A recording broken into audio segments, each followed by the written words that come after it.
సమీక్షకు ఆదేశించింది అంటే ఈ రాష్ట్ర ప్రభుత్వానికి చంద్రబాబు నాయుడు గారికి ఎంతటి అవమానం.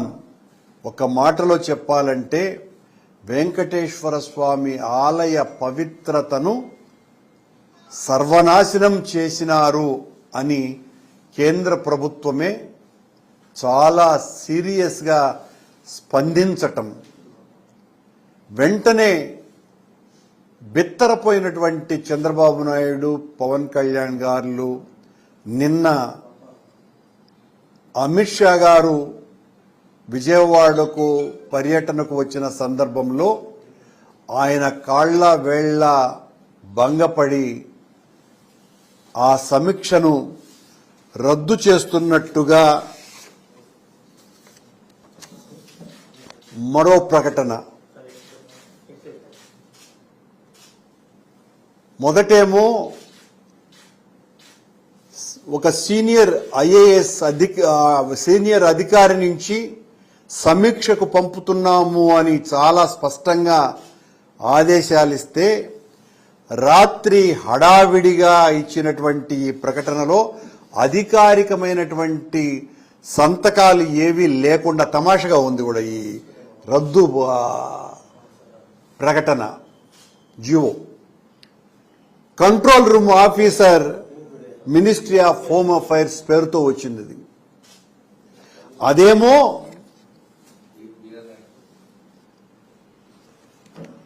Ashish V Gavai, director disaster management division, ministry of home affairs తో ఫలానా సంజీవ్ కుమార్ జిందాల్ అడిషనల్ సెక్రటరీని డిజాస్టర్ మేనేజ్మెంట్ నుంచి పంపుతున్నామోనని చాలా స్పష్టంగా పంపితే,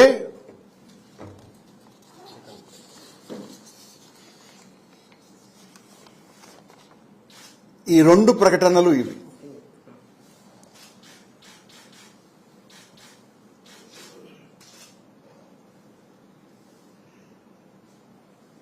ఒకటి, కేంద్రం అనుమానంగా కొండ మీద జరుగుతున్న అపచారాలకు, దుర్ఘటనలకి బాధ్యులైనటువంటి వాళ్ల మీద చర్యలు తీసుకోవాలా అన్నటువంటి ఒక స్పష్టమైనటువంటి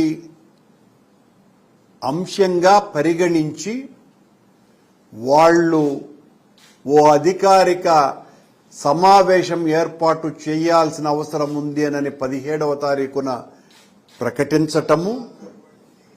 దాని మీద వెంటనే నిన్న అమిత్ షా గారు రాగానే చంద్రబాబు గారు ఆయన్ను మక్కువ చేసుకుని వెంటనే నిన్న రాత్రి పొద్దుపోయిన తరువాత కంట్రోల్ రూమ్ ఆఫీస్ నుంచి ఈ రకమైనటువంటి ప్రకటన రావటం అంటే ఎంత భయపడ్డారు చంద్రబాబు గారు. మొట్టమొదటిసారి చరిత్రలో లేని విధంగా కేంద్రం తిరుమల వ్యవహారాల మీద జోక్యం చేసుకునే అంతగా ఈ దుర్ఘటనలు జరుగుతున్నాయి అని వాళ్ళు భావించటం.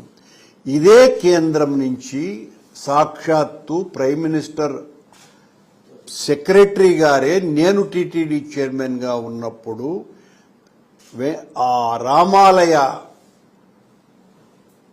ప్రారంభోత్సవం దినాన ఆనాటి రామాలయ నిర్వహణ కమిటీ, రామమందిర నిర్వహణ కమిటీ రాష్ట్రంలో కేవలం 2 ఆహ్వానం పలికింది. ఆ 2లో నేను కూడా ఒకండి. నేను వెళ్లటం కూడా జరిగింది. ఆ రోజున నాతో అంతపూర్వం ఉన్నటువంటి మోడీ గారి ప్రత్యేక కార్యదర్శి నాకు ఫోన్ చేసి, మా ఈవోకు ఫోన్ చేసి, అంటే ఈవోగా ఉన్నటువంటి ధర్మారెడ్డికి ఫోన్ చేసి, క్రౌడ్ మేనేజ్మెంట్కు సంబంధించి మీరు అధికారులను పంపండి అని వాళ్ల విజ్ఞప్తి మేరకు మా అధికారులు, ఇంజనీరింగ్ శాఖకు సంబంధించిన చీఫ్ ఇంజనీర్, అడ్వైజర్ ఇంజనీరింగ్ దీనికి సంబంధించిన ఆఫీసర్లు అందరూ కూడా దాదాపు 10 రోజుల పాటు క్రౌడ్ మేనేజ్మెంట్కు సంబంధించి వాళ్లకు సలహాలు, సూచనలు ఇచ్చి ఈ రోజున చాలా అత్యద్భుతంగా ఆ నిర్వహణ సాగటానికి టీటీడీ అధికారులు ఒక ప్రధానమైనటువంటి పాత్రను పోషించినారు. అంతటి ఘనమైనటువంటి చరిత్ర ఉన్నటువంటి ఆలయానికి ఎంత అప్రతిష్ట తెచ్చినారు అనంటే, చంద్రబాబు గారు అధికారంలోకి వచ్చిన రోజు నుంచి ఆనంద నిలయుడి చెంత అన్ని అపచారాలే. ఈ ఘటనలు దైవానికి జరిగినటువంటి ద్రోహంగా ప్రజలందరూ కూడా భావిస్తున్నారు. మాయ మాటలతో, తప్పుడు వాగ్దానాలతో మనుషుల్ని మోసం చేయవచ్చు చంద్రబాబు నాయుడు గారు. విశ్వనేత్రుని ముందు ఈ వింత నాటకాలు కుదరవు. హైందవ ధార్మిక రాజధానిలో బ్రహ్మాండ నాయకుని చెంత శిశు మరణాల అంటే, ఈ మధ్యనే ఒక వారం 10 రోజులు కూడా గాల కొండ మీద చౌల్ట్రీ నుంచి ఒక బాలుడు పడిపోయినాడు. దానికి చంద్రబాబు గారికి సంబంధించినటువంటి పత్రికలు కానీ ప్రసార మాధ్యమాలు కానీ ఏ రకమైనటువంటి ప్రచారము ఇవ్వాల. ఎందుకు చనిపోయినాడు, ఎలా చనిపోయినాడు, అసలు ఈ దుర్ఘటన జరగటం ఏంటి? వెంకటేశ్వర స్వామి చెంత ఒక చిన్న పసిబాలుడు చనిపోవటం ఎంత దుర్మార్గము. మద్యము, మాంసాలు కొండ మీదకి నిరంతరాయంగా జరగటం.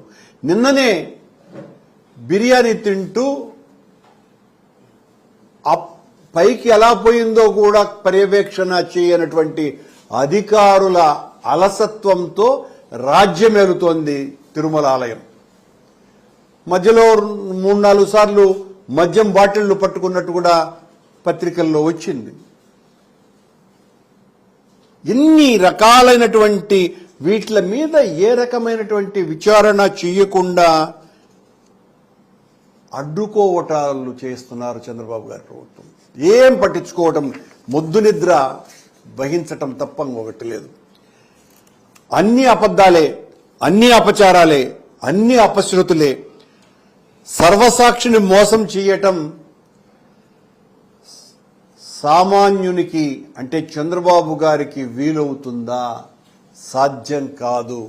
మీరెన్ని మాయమాటలు చెప్పినా సర్వసాక్షి అయినటువంటి ఆ పరమేశ్వరుడైన వెంకటేశ్వర స్వామి మీ పాప భండారాన్ని బద్దలు కొట్టడానికే ఆయన ఖచ్చితంగా, మీరన్నారు మేము పాపాలు చేసినాము, మా పాపాలనన్నింటినీ కడిగి పారేస్తాను అన్నటువంటి చంద్రబాబు నాయుడు గారు ఈరోజు మీ పాపాల పుట్ట కొండగా మారుతోంది. వైకుంఠ ఏకాదశి